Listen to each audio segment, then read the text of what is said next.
देखिए, मराठी के मुद्दे पर, मराठी भाषा, मराठी स्वाभिमान के मुद्दे पर लोगों से अपील करना एक बात होती है।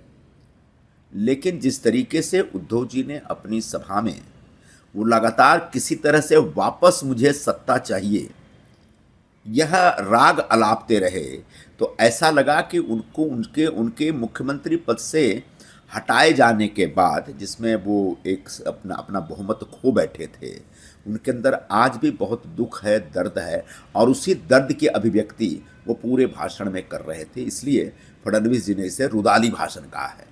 मुद्दा वोट मांगने का नहीं है, बिल्कुल वोट मांगना चाहिए, और देश की सुरक्षा के मुद्दे पर, देश के स्वास्थ्य और शिक्षा के मुद्दे पर वोट मांगना चाहिए। लेकिन किसी भाषा विशेष के मुद्दे पर जब आप लोगों की भावनाएं भड़काते हैं, उनकी संवेदनाओं को टच करते हैं, तब बार बार ये कहना कि हमारा उद्देश्य सत्ता में आना है, फिर से सत्ता लेना है, ऐसा लगता है कि एक व्यक्ति के लिए भाषा का कोई महत्व नहीं है, सिर्फ और सिर्फ कुर्सी का महत्व है। देखिए, शिवसेना प्रमुख बाला साहब ठाकरे जब थे, तभी दोनों भाइयों के बीच नेतृत्व को लेकर के एक भयंकर द्वंद्व चला था।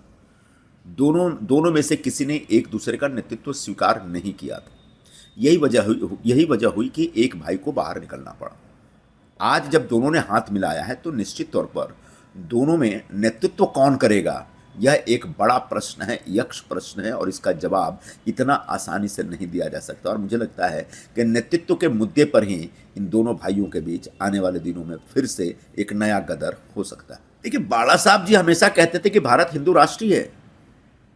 जिस देश में 85% से ज़्यादा हिंदू हों, वह देश हिंदू राष्ट्र होगा। हिंदुओं का राष्ट्र है, हिंदुओं का देश है।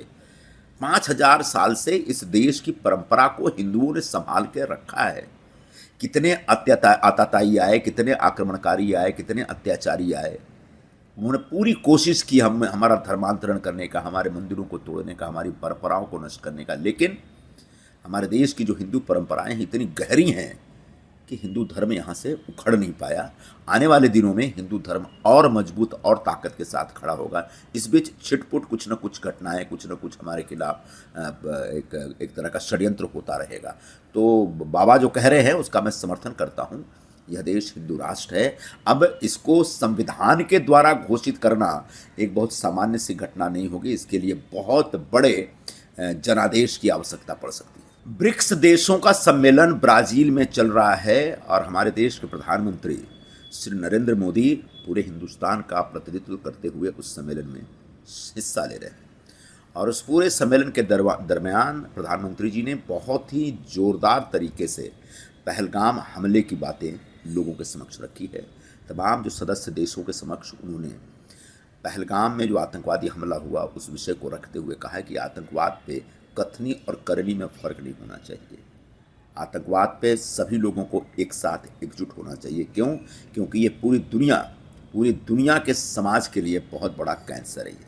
और मुझे लगता है जिस तरीके से प्रधानमंत्री जी ने अपना विषय रखा, उसके बाद तमाम जो सदस्य देशों ने उनका समर्थन किया, और धीरे धीरे यूं ही पूरी दुनिया में आतंकवाद के खिलाफ भारत की भूमिका को स्वीकार करने में। So watching the video, if you like it, please press the like button, share your views in the comment section, and please subscribe to India News TV for more such updates.